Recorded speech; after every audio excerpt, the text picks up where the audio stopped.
বাংলাদেশে গুমের ঘটনার সঙ্গে ভারতের সম্পৃক্ততার অভিযোগ নিয়ে সম্প্রতি প্রকাশিত একটি তদন্ত কমিশনের প্রতিবেদন দেশজুড়ে আলোড়ন সৃষ্টি করেছে। সাবেক বিচারপতি মইনুল ইসলাম চৌধুরীর নেতৃত্বাধীন 5 সদস্যের তদন্ত কমিশন এই প্রতিবেদনে দাবি করেছে, দুই দেশের নিরাপত্তা বাহিনীর মধ্যে সমন্বয়ের মাধ্যমে বাংলাদেশি নাগরিকদের গুম করে ভারতে স্থানান্তর করা হয়েছে। প্রতিবেদনে উল্লেখ করা হয়, বন্দি বিনিময়ের কার্যক্রম এবং আটক ব্যক্তিদের সম্ভাব্য পরিণতি নিয়ে তদন্তে উঠে আসা তথ্য থেকে ভারতীয় কর্তৃপক্ষের সঙ্গে বাংলাদেশের আইনশৃঙ্খলা রক্ষাকারী বাহিনীর গভীর সহযোগিতার প্রমাণ পাওয়া গেছে।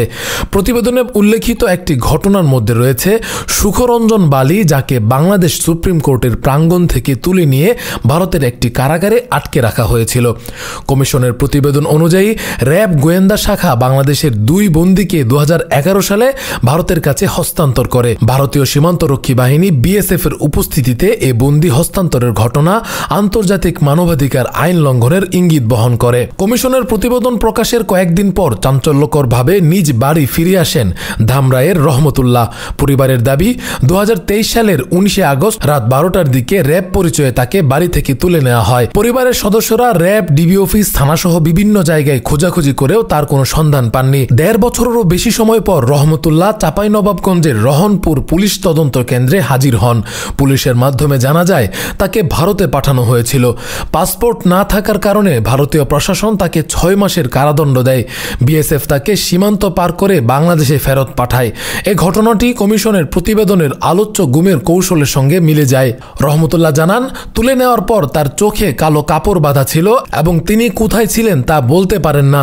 কিছু সময় বাংলাদেশে আটক রাখার পর তাকে ভারতে পাঠানো হয়। সেখানে কারাগারে দিন কাটানোর পর সীমান্ত দিয়ে ফেরত পাঠানো হয়। বর্তমানে তিনি মানসিকভাবে বিপর্যস্ত বলে পরিবারের সদস্যরা জানান। প্রতিবেদনে আরও উল্লেখ করা হয়েছে যে, গুম হওয়া ব্যক্তিদের বিষয়ে ভারতের সংশ্লিষ্টতা এবং এ ধরনের কর্মকাণ্ডের জন্য বাংলাদেশি নিরাপত্তা বাহিনীর সহযোগিতা গভীর উদ্বেগের বিষয়।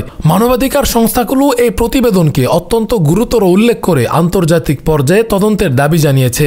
তারা বলছে, দুই দেশের মধ্যে এমন কর্মকাণ্ড মানবাধিকার আইন এবং ন্যায় বিচারের ধারণার প্রতি অবজ্ঞা প্রকাশ করে। কমিশনের প্রতিবেদন এবং রহমতুল্লাহর ঘটনা বাংলাদেশ ভারত কূটনৈতিক সম্পর্কের উপর প্রভাব ফেলতে পারে বলে বিশেষজ্ঞরা মনে করছেন।